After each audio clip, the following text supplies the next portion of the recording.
Hey.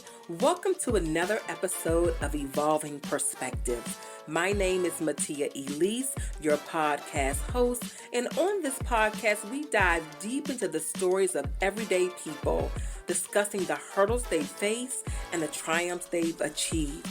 We have real, raw conversations where we laugh, we cry, we uncover the incredible resilience within us all.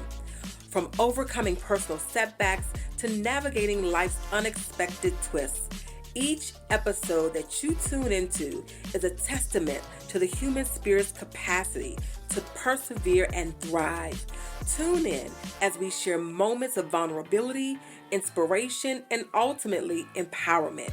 Get ready to be uplifted and inspired as we showcase the unwavering strength of the human heart on Evolving Perspectives. Chime in.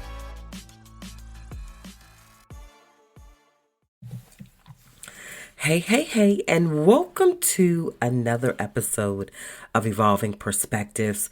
My name is Mattea, your podcast host, and yet again, we are here for another episode. You all know that with these episodes, some of them I am with amazing guests, and other episodes, it's just one of those things where I'm like, I just need to talk. And this is one of those episodes. I'll be all by myself, but I would definitely encourage you to go back and listen to the last few episodes when I tell you the amount of wealth, education, empowerment, motivation, inspiration, all those things, just exuded or exude? How do I say it? Y'all know what I'm trying to say. Anywho, that's what happens when you try to use big words and then you got to retract because you're like, girl, what are you saying? But anyway, I recorded this like super early in the morning. So my brain is still getting, I'm still waking up. But anyway, y'all, so much has happened since our last episode and me talking. I am so overwhelmed with joy because, this episode is going to be about waiting. And I probably will entitle this one Enduring the Wait. And it's so funny because the other day I was talking to a dear friend of mine and she was asking me like, Mattea, how do you come up with the topics? Where do you get the guests from? And I said, it's a few different ways. One is there are topics that I just feel like the Lord drops in my spirit that I want to share with you all. And as I get those topics, there will be specific people that come to mind that I feel like would be great to share about a specific topic. So there's no specific rhyme or reason. It's kind of like, I like what this person exudes. This person has information or knowledge or a background in, or it could just be, I just want to know your thoughts on a particular topic. So it could be a myriad of ways of how I get a person on the podcast. And she was just sharing with me, and I was so overjoyed because she's like, Mattea, when I listen to your podcast, girl, I be taking notes. And I'm like, you do for real? And so she's like, yes, because they're just really good and I don't want to miss anything. I need to take notes and write things down. And, that just really encourages me because when you step out into something new and different, you never know whether a person is going to receive it, if it's going to go over well. That's just what stepping out on faith looks like. And she was just saying, we were just talking about how oftentimes you're in a particular space and it feels like everybody is moving and you just are like, well, what am I supposed to do? And so today's topic is all about that, the waiting. Lord have mercy. Do I have a story? And I wanted to share some things with you all because just like people talk about all the time, you may be in a place where it looks like a person is oh my God, at the top of their game, they're progressing. I mean, all things are going well for them. And all those things could be true, but we have no idea what the journey was for them to get to that place. And even for myself, I don't feel like I have quote unquote arrived, but I do feel like I am in a space of striving to get to where I really want to be. And I'll be honest with you all, for a very long time, I was operating out of a space of, Lord, when me? When is my turn going to be? And that was not that very long ago. And for me, I've been a very ambitious person my entire life. I've always been a go-getter. I've always been one like, okay, what we got next? Let's nail it. What's the steps? Let's keep it moving. And life just be lifing sometimes. And the way that I was aggressively pursuing my goals and dreams and desires, things were kind of on hold for me. And it wasn't because of any, particular bad season. It was just life was happening. And probably about, I would say about 12 years ago, I was in a very low place. As far as what am I supposed to be doing in life, where we at, what's going on. And the reason I was like that is because I talk to you guys about this all the time, how important your village is, how important it is to have the right people around you, and for you to be having your eyes gazed, not eyes gazed, but having yourself surrounded around the right people and your eyes gazed focused on your goals and dreams. And so I say that to say I have amazing people in my circle. I'm not even going to lie. And after I graduated from college, it took me a minute to kind of figure out what it was that I wanted to do. Although I had a degree in education, I had taught school for a while. That really didn't go over so well. And it wasn't that I wasn't good at it. I just didn't feel like it was for me. And so I was feeling defeated in that area. Like, I went to school, I paid all this money, I get into the career and it ain't what I thought it was going to be. And, so you're frustrated with yourself. And I share this often, that a lot of what I went through emotionally was not because of anybody else saying anything negative. There were a few people who had a few things to say. But overall, it was my internal battle. And so going through that, I was very, very disappointed with myself because I was encouraging other people. I was helping people, get pushed into their purpose. And because I've always been a driven person, people go, oh, Mattea, I got this idea. I want to bounce it off of you and da-da-da-da. And I'm thinking to myself, like, girl, I'm trying to get my life together. But in the midst of all of that, I was very, very frustrated. I was frustrated because I kept saying, so when am I going to figure out what my lane is? And I was working as a hairstylist.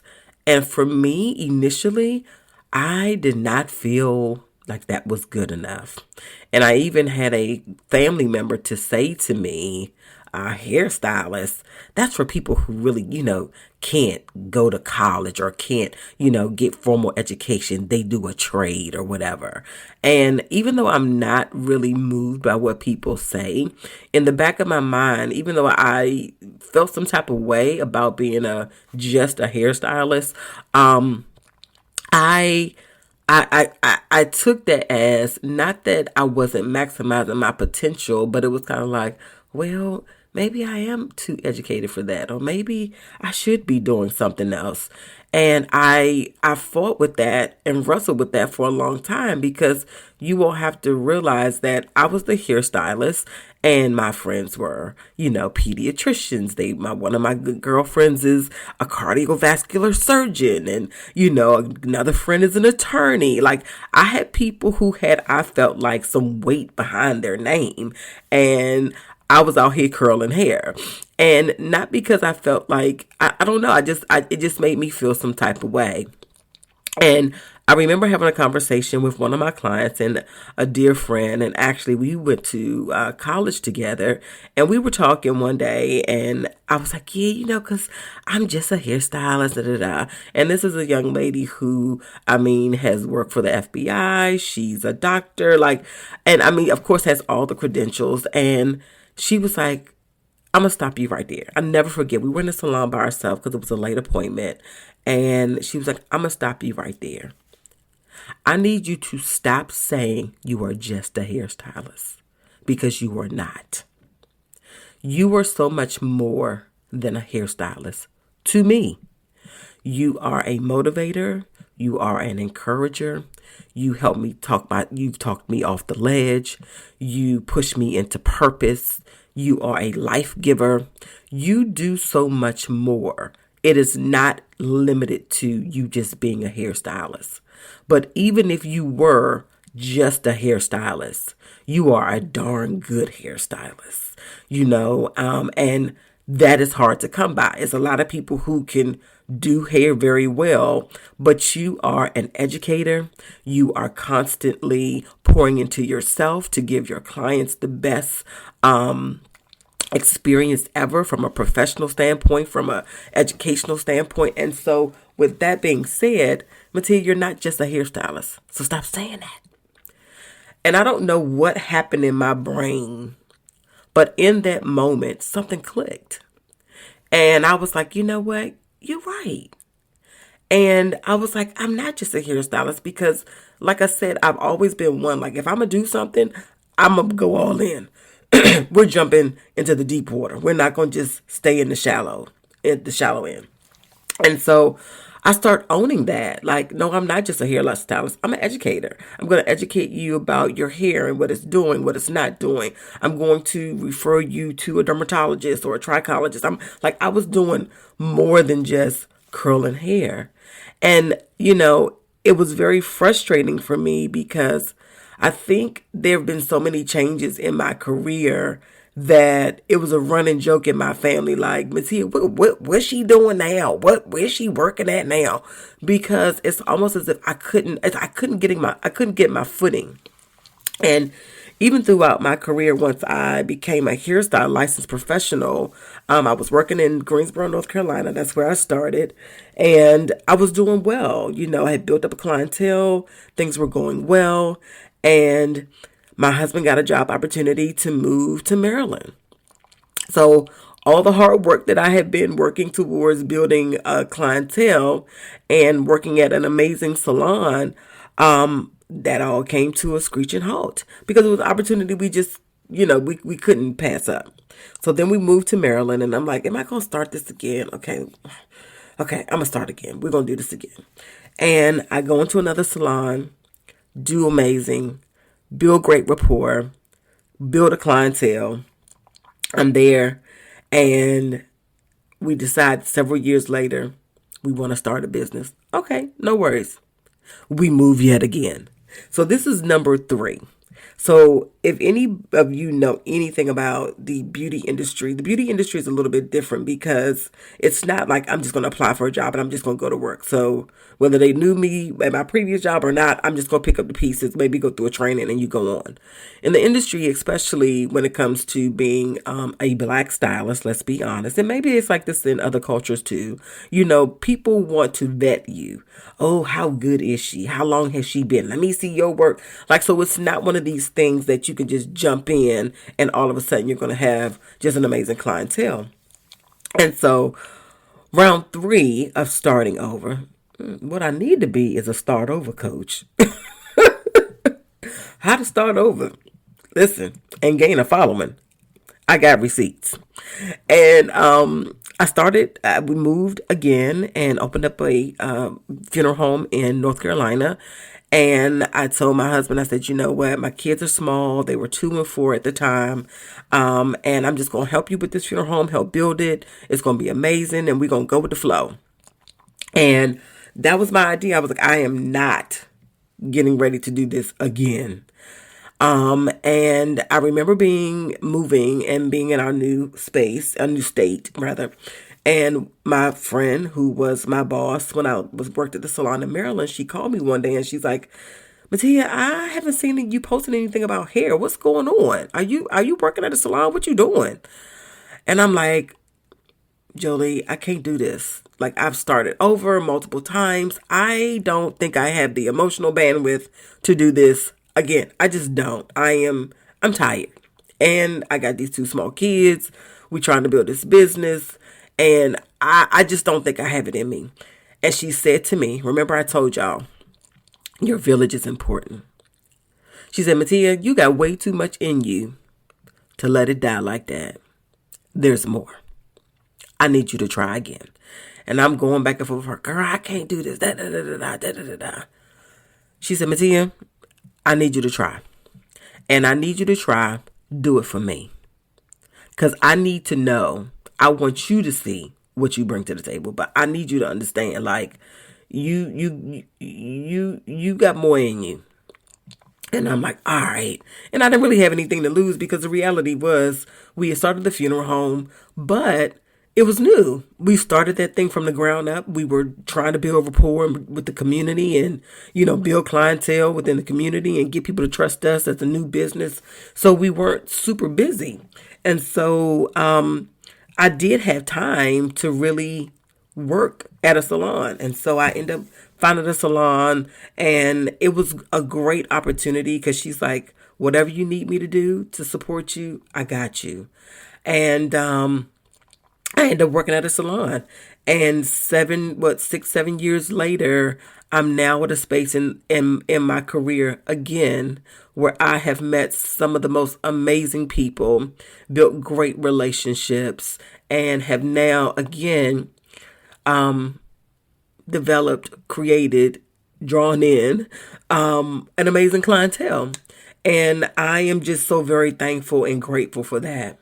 But going through that process and the waiting and trying to figure things out was not easy. It just was not. And, maybe you're out there and you're saying, when is my time? When is my season? When is it going to come? A few things that helped me on this journey is, and I think I've shared this on a previous podcast, is a quote that I quote anytime you probably hear me speak. I probably always quote this because it truly changed the trajectory of my life and how I decided to move in this thing called life. And it was a quote that I read on Instagram one time that said, God is working things out in your favor, but you must release what you thought your life was supposed to look like. And I had to keep reading that thing to myself, God is working things out in your favor, Mattea. But you have to release what you thought your life was supposed to look like. And oftentimes we feel like we're not successful based upon somebody else's standards. And I also had to understand that in life, there are seasons. There was a season in my life that all I did was stand in the gap for my children, nurture them, and be there to support them. I still do all of those things. But as you all know, just dealing with some different things within my family dynamic and all of that, I needed to be 100% present for that. And although I was low-key like feeling some type of way because I saw so many of my friends excelling in their careers, and here I was, kind of like a stay-at-home mom, and it's very challenging for me because I've always just been a very career-oriented and career-driven person. And going through what I felt like were lows in my career, it really wasn't. It was a season for me to really sow seeds into my family and to build a foundation with my family. And I had to own that that's just where I was. And there were opportunities that came up that presented themselves, but because of the commitment that I had to my family and to certain other things, I just couldn't do it at that time. But I never forget, years ago, I was listening to a panel discussion, and the pastor of First Baptist Church of Glenarden was on there, and I remember him talking. It was about marriage, actually, and him and his wife were talking about how they make decisions in their relationship and how they don't move forward until they can come to an agreement. And he said, one thing I had to learn in life and in marriage is that God is not moved by time. We are. And that has stuck with me for a very long time because oftentimes we get into this thing like, oh my God, when is my time going to come? And when is my season going to be here?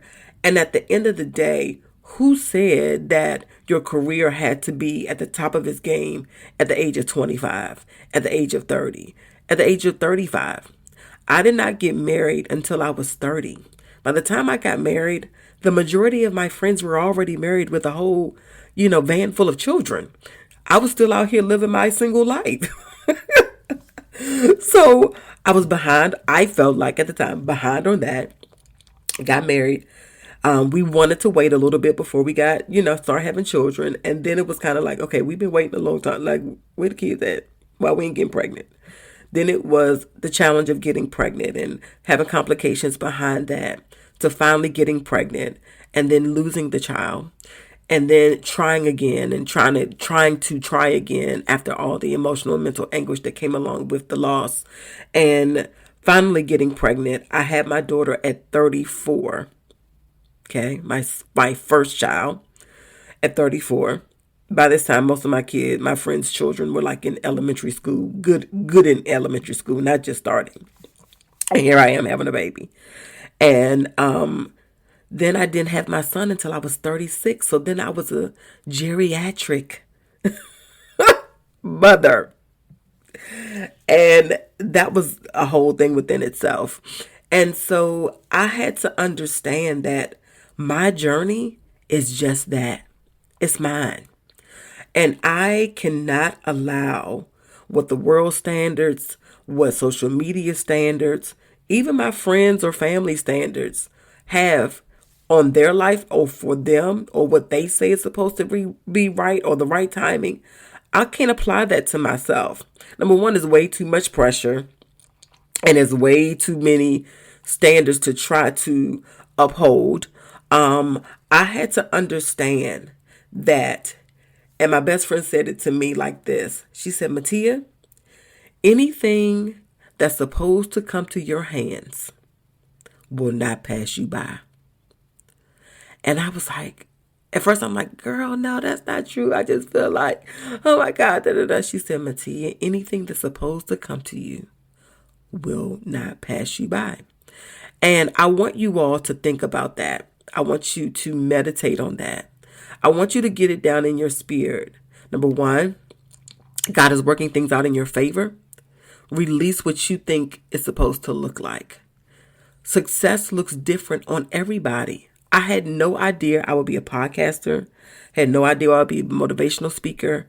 Had no idea I would be a coach and consultant. And of course, a hairstylist. And now working with my husband in funeral service. I had no clue. But if I would have got so hung up on just what is successful, what am I supposed to do? What am I supposed to, what's my career? If I had really got stuck there, I would have missed out on so many beautiful experiences with so many amazing people. And the life that I live, this is not a career that I could have ever planned at all. Yes, I'm a hairstylist by trade and by license, but there is so much more to me.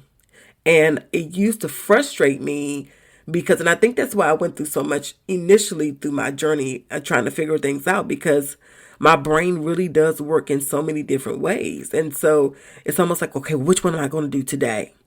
And so, or which one am I going to pursue? Because it's like, okay, I do this good, I do that well, da, da, da, da. You try to figure all things out. And so I'm now in a place where I feel like I am operating in all of the gifts that God gave me. It's one thing to be a jack of all trade and a master of none. But honestly, every lane that I am operating in this season of my life, I feel I am doing well. And not because I am so, oh my God, so successful and the people are coming, but I feel so sure in what I'm doing, that it is bringing me such a sense of not just excitement, fulfillment. I feel so fulfilled in this moment. I'm able to support my husband in our funeral home. I work with some amazing people at the salon I'm at.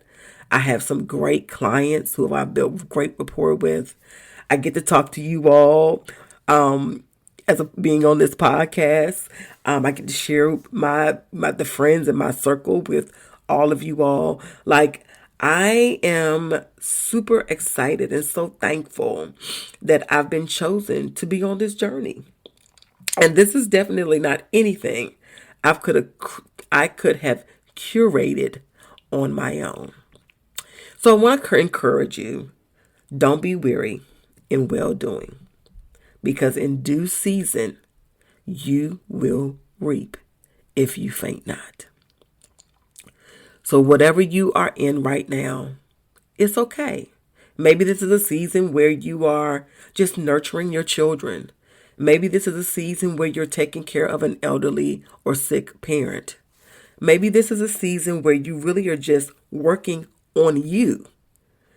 Maybe this is a season, I'm going to say that one twice. Maybe this is a season where you're really just working on you. Maybe this is a season where you are just developing your skill. It's not time for you to, put yourself out there. This is a point where you are just pouring into yourself and making sure that you are set. Maybe this is a season where you are, just enjoying and meditating on life. Don't ever discredit any part of your season and any part of your journey. And the thought came to me this morning as I was getting ready for this particular episode. And it was, of course, people use this illustration all the time. But when you think about a farmer, a farmer can't get mad that he doesn't see a harvest when he planted a seed yesterday. A farmer can't get mad when it's growing time and it's not time to plant seeds. A farmer can't get mad when the rain hasn't come the way it's supposed to. He probably can get mad, but there are seasons, and it's nothing that you can do about it. You can't predict when it's going to rain. You just have to hope that you get the right rain, and you hope that you have planted in the right soil, and you hope that the birds and the bugs and all the animals don't eat up what you planted. Like, there's just this hope that we have to have in life. And sometimes the outcome may not be what we want. And we just have to own that. Because everything is not going to always go according to plan, which goes back to what I said. God is working things out in your favor. You just have to release what you thought your life was supposed to look like. So you guys, that's my time for today. Thank you again yet for listening to another episode of Evolving Perspectives. I hope that you gained some insight, some joy, some happiness, some inspiration, some motivation, something from this podcast. This may be one that you want to keep in your back pocket and go back to and listen to a few times, because sometimes you just need that encouragement because you get a little frustrated and get a little weary in this journey. I will end with this. Right before I started this podcast, I was just sitting at home and just kind of like almost a woe is me. Like, what am I going to do? I don't know. Da, da, da, da, da. And I remember the Spirit of God speaking to me and saying, Mattea, after you have suffered a while, you will experience the promise. And I have held on to that word from that point on to this one. And sometimes we're going through a season of trials and tribulations. And it's a part of your story. It's a part of your journey. It's a part of the life is lifing. Don't get stuck there. Know that things will turn around for you. And things are working out for you. So you all, until next time, always remember to keep evolving. Keep evolving. And make sure that you are subscribed, you are downloading, that you're not keeping all these gems to yourself, but you are sharing with your family and friends. Excuse the raspiness in my voice because this one was recorded early in the morning, but I had to release this good word on this morning. And I want y'all to be easy. Thank you again for listening. Until next time.